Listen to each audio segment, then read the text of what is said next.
Everyone, this is याद। आज मैं आपको बताऊंगी कि आप अपनी रीडिंग को कैसे इम्प्रूव कर सकते हो। रीडिंग को इम्प्रूव करने के लिए फ़िलहाल तो आप एक प्रैक्टिस शुरू करो जो कि बुक रीडिंग की हो सकती है, अगर हो सकती है तो उसे ट्रांसलेशन करनी शुरू करो। मेनली है ट्रांसलेशन। हम जो पंजाबी लोग होते हैं ना, हमें क्या होता है हमारा इंग्लिश बैकग्राउंड बहुत अच्छा नहीं होता। ऐसे मतलब हमने शुरू से इंग्लिश की तरफ ध्यान नहीं दिया होता। ज़्यादातर पंजाब बोर्ड के बच्चों को उन्हें क्या चाहिए, उन्हें थोड़ा टाइम लगता है। They should improve the reading by making more translations of words. उन्हें वर्ड्स ट्रांसलेशन करनी चाहिए। जो आपको रीडिंग मिलती है, सेंटर्स में मिलती है, जो आप रीडिंग डेली बेसिस पे करते हो, घर पे जाके उसका एक एक वर्ड ट्रांसलेट करके उसकी समरी समझना शुरू करो। रीडिंग सिर्फ वन टाइम करो, ट्रांसलेशन ज़्यादा करो।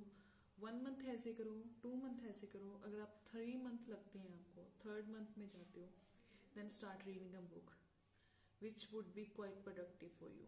और आई एम डैम श्योर आपके बैंड अच्छे आएंगे ही आएंगे। इवन पंजाब बोर्ड वाला बच्चा भी 8.5 और 9 अचीव कर सकता है अगर वो ये सब करे तो। Even I have done the same. I am also a Punjab board student and a local governmental board student. So मैंने भी ऐसे ही अचीव किया अपना band score. I got 8.5 and 8 in reading. So this is the only way that you can improve your reading. Thank you.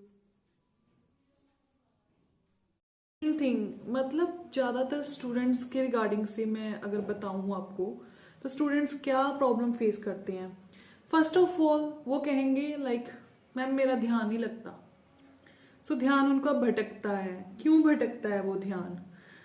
2-3 reason हो सकते हैं। कोई stress हो सकती है जो वो ज़्यादा केयर करते हैं, एंड सेकंड थिंग उनका स्टेमिना नहीं है रीडिंग का। थर्ड थिंग मतलब उन्हें इतनी रीडिंग करने की आदत नहीं है, और जहाँ फिर उन्हें वो कैब वगैरह नहीं समझ लगती। वो कैब का सोल्यूशन मैंने बता दिया। रीडिंग स्टेमिना इंप्रूव करना है तो इंग्लिश रीड करो, जितनी ज़्यादा इंग्लिश रीड कर सकते हो। आप फ़ोन को अवॉइड करो, 1-2 घंटा रीडिंग पे स्पेंड करो। Just book like this and this purchase from the market आपके लिए बढ़िया ही होगा। आपका करियर बन जाएगा।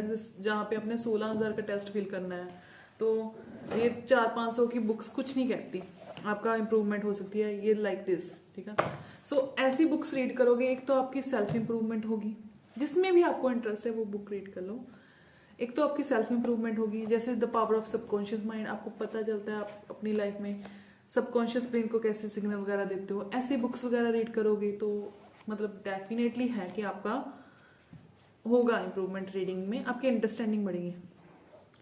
और चाहे जितना मर्जी इंटेलिजेंट क्यों ना स्टूडेंट हो जाए, तो बिकॉज उसकी अंडरस्टैंडिंग नहीं होती फर्स्ट, तो उसे अंडरस्टैंडिंग बढ़ाने के लिए ये बुक्स रीड करनी ही पड़ेगी। And third and the most important thing is stress. जो स्ट्रेस किसी और चीज़ की, वो कैसे मैनेज करें। काम your self. And how would you काम योर सेल्फ? आप अपने आप को काम एक ही तरीके से कर सकते हो, या 2-3 तरीके भी हैं। योगा करो, मेडिटेट करो।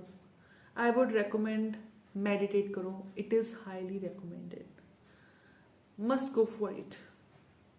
अगर आप मेडिटेशन करोगे, आप में बहुत सारी और भी इम्प्रूवमेंट आएंगी। नॉट ओनली इन रीडिंग, एक लिसनिंग का भी स्किल सेट हो जाएगा। और आपके जो दिमाग में काफ़ी कुछ कचरा भरा हुआ है ना, कई स्टफ यहाँ से बात कर लिया, यहाँ से देख लिया, जो उसने बात कह दी, उसने बात कह दी, वो भी क्लियर आउट होना शुरू हो जाएगा। आपको क्लियर आउट हो जाएगा आपको चाहिए क्या लाइफ में, अपने फोकस कहाँ पे करना है। So these are the thing to improve your reading. These things should be practised before going ahead. बाकी चीज़ें प्रैक्टिस तो ज़रूरी है। मैं ये नहीं कहूँगी कि ये सब कर लो, आप प्रैक्टिस करो ना, प्रैक्टिस तो मस्ट है ना। एवरी डे आप एक रीडिंग की प्रैक्टिस करो। हफ्ते में सिर्फ आपको 5 रीडिंग्स, 5 और 6 या 4 और 5 सफिशिएंट है, ज़्यादा नहीं, ठीक है। उसकी जगह आप कोई और रीडिंग करो, ठीक है। होमवर्क पे होमवर्क, रीडिंग पे रीडिंग, ये चीज़ नहीं सही है। और लास्ट थिंग कि बच्चों को सेक्शन इंप्रूवमेंट में बहुत डिफिकल्टी आती है। सेक्शन इंप्रूवमेंट हो जाए जैसे मेरे से एमसीक्यू सॉल्व नहीं होते, मेरे से लिस्ट ऑफ हेडिंग सॉल्व नहीं होते, मेरे से ये नहीं सॉल्व होता। पहले तो लिस्ट ऑफ हेडिंग की टेक्निक्स होती हैं, उसे निकालो, वो करो। 70% जो इन्फॉर्मेशन होती है पैराग्राफ की कहाँ पे जाती है और 30 कहाँ पे जाती है उसके बेस पे होती है ये लिस्ट ऑफ हेडिंग। जरूरी नहीं होता फर्स्ट लाइन में हो और सेकंड लाइन में हो तो ही आंसर मिलेगा पैराग्राफ की। ये आपकी लिस्ट ऑफ हेडिंग डिपेंड करती हैं। कई बार आपका पैराग्राफ सपोर्ट कहाँ पे कर रहा है उसके बिहाफ पे डिपेंड करता है। लाइक आप 2 ऑप्शंस में कंफ्यूज होते हो, सो आपने 2 ऑप्शन में कंफ्यूज नहीं होना। उसके लिए आपको क्या करना है, जस्ट कोई बुक लो रीडिंग की। कैम्ब्रिज की बहुत सारी रीडिंग है, बुक है 16 लो, 17 लो, 18 लो, या फिर अपनी प्रिंट आउट निकलवा लो।